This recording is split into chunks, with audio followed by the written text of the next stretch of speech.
میرے بھائیو، صحیح مسلم میں ایک حدیث ہے کہ اللہ کے محبوب صلی اللہ علیہ وآلہ وسلم کی خدمت میں ایک دفعہ سیدنا جبرائیل علیہ السلام بیٹھے ہوئے تھے، تو اچانک انہوں نے اوپر ایک زوردار آواز سنی تو اپنا سر آسمان کی طرف اٹھایا اور عرض کیا کہ یا رسول اللہ صلی اللہ علیہ وآلہ وسلم، آج آسمان کا ایک ایسا دروازہ کھولا گیا ہے جو آج سے پہلے کبھی نہیں کھلا، اور اس میں سے ایک فرشتہ نازل ہوا ہے جو آج سے پہلے کبھی بھی دنیا میں نازل نہیں ہوا۔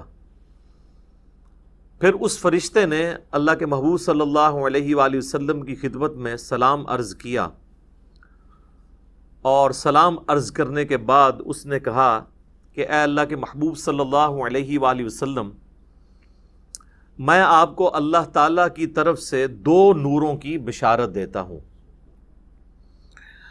جو آپ سے پہلے کسی پیغمبر کو عطا نہیں ہوئے۔ نمبر 1، فاتحۃ الکتاب یعنی سورۃ الفاتحہ، اور نمبر 2، خواتیم سورۃ البقرہ، سورۃ البقرہ کی آخری آیات۔ اب یہاں پہ عربی کا جو ورڈ استعمال ہوا ہے وہ خواتیم ہے، اور عربی میں جمع کم از کم 3 سے شروع ہوتی ہے۔ عربی میں واحد ہے، اس کے بعد تثنیہ ہے، اور پھر جمع، جیسا کہ مشرق یہ سنگولر کا صیغہ ہے، اور مشرقین 2 مشرقیں، اور مشارق 3 یا 3 سے زیادہ مشرقیں۔ تو یہ خواتین کا لفظ استعمال ہوا ہے، یعنی ایٹ لیسٹ 3 آیات۔ تو یہ واحد حدیث ہے جس میں سورۃ البقرہ کی آخری 3 آیات کا ذکر آیا ہے، جو آج ہم نے کور کرنی ہے۔ للہ ما فی السماوات و ما فی الارض سے لے کر آنورڈ اینڈ تک۔ ایک اور حدیث ہے، صحیح بخاری اور صحیح مسلم دونوں میں حدیث موجود ہے، اور یہ اسپیسیفکلی ہمارے صبح و شام کے اذکار میں بھی شامل ہے، جو بلو کارڈ کے اوپر ہم نے ریفرنس دیا ہوا ہے کہ اللہ کے محبوب صلی اللہ علیہ وآلہ وسلم نے فرمایا کہ جو شخص بھی رات کے وقت سورۃ البقرہ کی آخری 2 آیات پڑھ لے گا تو اسے ہر چیز سے کفایت کر جائیں گی۔ ہر چیز سے کفایت کر جائیں گی یعنی کسی قسم کا اور وظیفہ جو کسی بھی وہ کام کے لیے کرتا ہے، شیاطین کو بھگانے کے لیے، جنات کو بھگانے کے لیے، مصیبت اور پریشانی کو دور کرنے کے لیے، تکلیف کے ازالے کے لیے، ہر چیز سے یہ کفایت کرے گا یہ ایک وظیفہ، سورۃ البقرہ کی آخری 2 آیات۔ اور جو میں نے اس سے پہلے حدیث بیان کی تھی صحیح مسلم کی، جس میں ایک فرشتے نے آ کے آپ صلی اللہ علیہ وآلہ وسلم کو 2 نوروں کی بشارت دی، سورۃ الفاتحہ اور سورۃ البقرہ کی آخری 3 آیات۔ اس میں آگے الفاظ یہ بھی ہیں کہ جو شخص بھی سورۃ الفاتحہ یا سورۃ البقرہ کی آخری 3 آیات پڑھے گا تو اللہ تعالیٰ سے جو کچھ مانگ رہا ہے وہ اس کو اللہ تعالیٰ عطا فرما دے گا۔ تو وہ تو بڑی بہترین دعائیں ہیں، چاہے سورۃ الفاتحہ ہو یا سورۃ البقرہ کی آخری 3 آیات، وہ دعائیں بھی ہیں، تجدید ایمان بھی ہے، ہر حوالے سے اہم ترین آیات ہیں۔ ایک اور حدیث ہے جامعہ ترمذی میں اور المستدرک للحاکم میں صحیح سند کے ساتھ کہ نبی صلی اللہ علیہ وآلہ وسلم نے فرمایا، اللہ تعالیٰ نے مخلوقات کی پیدائش سے بھی 2000 سال پہلے اپنے پاس ایک کتاب لکھی تھی۔ لوح محفوظ آپ کو پتہ ہے سب سے پہلے پیدا ہوا ہے۔ جامعہ ترمذی میں حدیث ہے کہ اللہ تعالیٰ نے سب سے پہلے قلم کو پیدا کیا اور پھر فرمایا لکھ جو کچھ ہو چکا اور جو کچھ ہونے والا ہے، یعنی اس کے بعد لوح محفوظ پیدا ہوا، اور جو کچھ ہو چکا یعنی قلم کی اپنی پیدائش، اور قیامت تک ہونے والی جو تقدیر سے ریلیٹڈ چیزیں تھیں، ایک ایک ٹائنیس ڈیٹیل اللہ تعالیٰ نے لوح محفوظ میں وہ قلم سے لکھوا دی۔ تو وہ جو اللہ تعالیٰ کے پاس ہارڈ ڈسک ہے بڑی، جس میں ہر چیز اللہ تعالیٰ نے ریکارڈ کی ہے، مخلوقات کی پیدائش سے 2000 سال پہلے، اس میں اللہ تبارک و تعالیٰ نے جو آیات درج فرمائی تھیں ان میں سے آخری 2 آیات سورۃ البقرہ کی نازل فرما کر سورۃ البقرہ کو مکمل کیا۔ یہ کوئی عام آیات نہیں ہے۔ ایک اور حدیث ہے سنن نسائی الکبریٰ کے اندر، فضائل قرآن والا جو چیپٹر ہے، امام نسائی کی 2 کتابیں ہیں، بیسیکلی تو ان کی کتاب ایک ہی ہے، سنن نسائی الکبریٰ، جس کی تلخیص کر کے سنن نسائی الصغریٰ لکھی گئی، جو ہم سنن نسائی جسے کہتے ہیں۔ ان کے شاگرد تھے امام ابن السنی، انہوں نے اس کو کم کیا تھا۔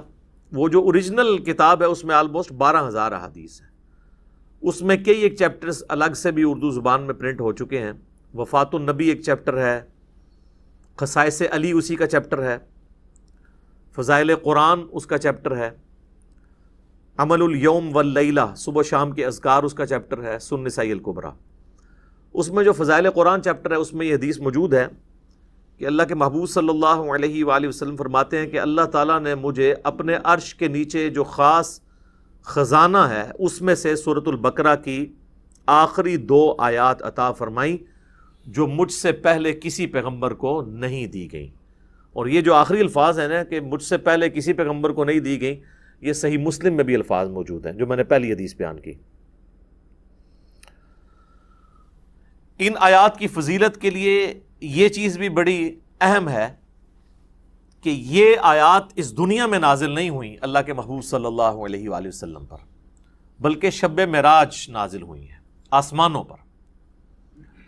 صحیح مسلم کے اندر موقوفاً ابن مسعود رضی اللہ تعالیٰ عنہ کی حدیث ہے، یعنی ان کا قول کہ شب معراج اللہ تعالیٰ نے اپنے محبوب صلی اللہ علیہ وآلہ وسلم کو 3 انعامات دیے تھے۔ نمبر 1 5 نمازیں، نمبر 2 سورۃ البقرہ کی آخری 2 آیات، اور نمبر 3 جو کوئی بھی آپ صلی اللہ علیہ وآلہ وسلم کا امتی شرک نہیں کرتا ہوگا، at the end of the day اللہ تعالیٰ اس کو معاف فرما دے گا، چاہے وہ اپنا عذاب بھگت کے، لیکن الٹیمیٹلی جو بخاری مسلم میں حدیث ہے کہ آخری دفعہ اللہ تعالیٰ مجھے اس چیز کی بھی اجازت دے گا کہ میں دوزخ میں سے اس شخص کو بھی نکال دوں جس کے دل میں رائی کے دانے کے برابر بھی ایمان ہے، یعنی جس نے، ایک اور حدیث میں بخاری مسلم کے الفاظ ہیں، جس کے پلے سوائے اس کے کوئی نیکی نہیں ہوگی کہ صرف اس نے ایک دفعہ کلمہ پڑھا ہوگا۔ لیکن یہ بالکل اینڈ پہ ہے، یعنی یہ نہیں ہے کہ یہ کلمہ پڑھنے سے ہی جنت مل جانی ہے۔ واللہ عالم، وہ 1000 سال لگیں، لاکھ سال لگیں، کروڑ سال لگیں، وہ اللہ کو پتہ ہے۔ اللہم اجرنا من النار، آمین۔ یہاں تو لوگ بڑی آسانی کے ساتھ کہہ دیتے ہیں نا جی خیر ہے، دیکھی جائے گی، کوئی مسئلہ نہیں ہے، اور انہی سے کہا جائے نا کہ آپ 10 سیکنڈ کے لیے موم بتی کے فلیم کے اوپر اپنا ہاتھ رکھیں تو نہیں رکھ سکتے، اور جہنم کے بارے میں کہتے ہیں دیکھی جائے گی، ایک پھیرا ہی لگے گا۔ تو بس یہ دیوانگی کی سوچ ہے، اس کا حقیقت کے ساتھ کوئی تعلق نہیں ہے۔ تو یہ میرے بھائیوں، میں نے چند احادیث بیان کر دیں سورۃ البقرہ کی آخری 3 آیات کی، اور اس میں سے بھی اسپیسیفکلی آخری 2 آیات، آمن الرسول بما انزل الیہ من ربہ والمؤمنون سے آنورڈ۔ ان آیات کو پڑھنے کی روٹین بنائیں، اور چونکہ بخاری مسلم میں الفاظ ہیں کہ جو رات کے وقت میں پڑھ لے گا اسے ہر چیز سے کفایت کریں گی، تو رات کی ڈیفینیشن شریعت کے اندر مغرب کے بعد رات شروع ہو جاتی ہے، غروب آفتاب کے ساتھ ہی۔ اسی لیے سورۃ البقرہ میں آیا نا کہ روزے کو رات ہونے تک مکمل کرو، تو رات شریعت میں غروب آفتاب کے بعد سٹارٹ ہو جاتی ہے، کیونکہ چاند بھی آپ دیکھیں اگلے مہینے کا سٹارٹ جو ہے وہ رات کے وقت چاند نظر آ جاتا ہے، مغرب کے فوراً بعد ہی۔ پہلی کا چاند تھوڑی دیر کے لیے نظر آتا ہے مغرب کے فوراً بعد، تو مغرب کے بعد بھی آپ ان آیات کو پڑھ سکتے ہیں، عشاء کے بعد بھی پڑھ سکتے ہیں، رات کو سونے سے پہلے بھی پڑھ سکتے ہیں۔ اس کی روٹین بنائیں اور اسے کبھی سکپ نہ ہونے دیں۔ کوئی مشکل وظیفہ نہیں ہے، سارے وظائف کے اوپر بھاری ہے یہ وظیفہ، اور کچھ عرصہ آپ اپنی روٹین بنائیں گے تو آپ کو یہ خود بخود زبانی یاد ہو جائیں گی، آپ کو کوئی اس کے لیے محنت نہیں کرنی پڑے گی۔ آخری 3 آیات کا وظیفہ بنا لیں، للہ ما فی السماوات و ما فی الارض۔ ویسے عموماً پبلک کے اندر تو جتنی بھی احادیث مشہور ہیں وہ آخری 2 آیات سے ریلیٹڈ ہیں، لیکن آج جو میں نے آپ کو صحیح مسلم کی ایک حدیث بتائی ہے نا، اس میں چونکہ خواتین کا لفظ ہے تو آخری 3 آیات، اسی لیے آپ دیکھیں گے قرآن حکیم میں سورۃ البقرہ کا جو آخری رکوع ہے نا وہ انہی 3 آیات پہ مشتمل ہے۔ تو اب اپنی روٹین اگر کوئی شخص آمن الرسول سے پڑھتا تھا تو وہ اس کو پیچھے لے کے آئے، للہ ما فی السماوات و ما فی الارض، یہاں سے لے کے آن ورڈ اس کو پڑھنا شروع کریں۔ چند دن آپ پڑھیں گے تو خود بخود آپ کو یہ آیات زبانی یاد ہو جائیں گی، کوئی بیٹھ کے پوری انٹینشن کے ساتھ یاد نہیں کرنی پڑیں گی۔ اس کا آسان طریقہ یہ ہے کہ نماز مغرب یا نماز عشاء کے بعد مسجد سے نکلنے سے پہلے یا گھر میں سنتیں ادا کر رہے ہیں تو مصلی کو اٹھانے سے پہلے مصحف ہاتھ میں پکڑیں اور اسے ایک بار پڑھ لیں اپنی روٹین کے اندر۔ آج کل تو سمارٹ فون ہے، کوئی ایشو نہیں ہے، موبائل فون کھول کے بھی اس میں بھی پڑھا جا سکتا ہے۔ یہ وظیفہ ضرور اپنی زندگی کے اندر لے کر آئیں۔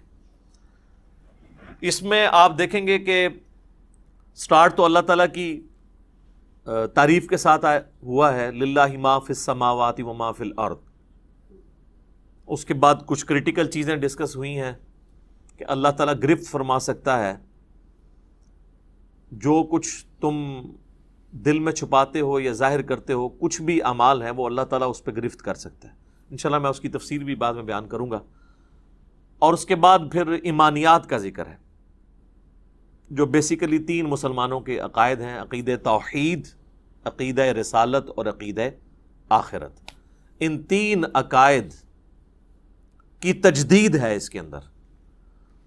عموماً آپ نے دیکھا ہوگا نا، لوگ کہتے ہیں رات کو مرنے سے پہلے جی آپ نے جو ہے نا وہ تجدید ایمان کرنی ہے۔ ظاہر ہے موت ہی ہے نا، نیند۔ صحیح بخاری میں حدیث ہے کہ آپ رات کو سوتے وقت کیا دعا مانگتے ہیں؟ اللہم باسمک اموت و احیا، اے اللہ میں تیرے نام کے ساتھ مرتا اور جیتا ہوں۔ تو وہ آپ مر رہے ہوتے ہیں۔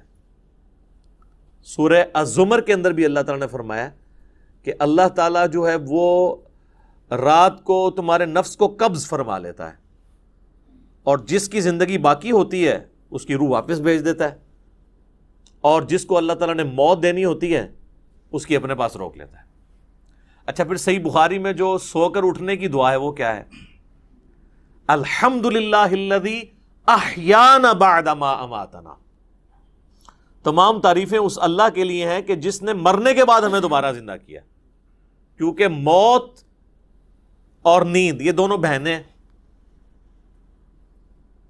تو رات کو مرنے سے پہلے یا سونے سے پہلے آپ دیکھتے ہیں کئی لوگ ہیں رات کو سوتے ہیں اڑتا ہی نہیں صبح۔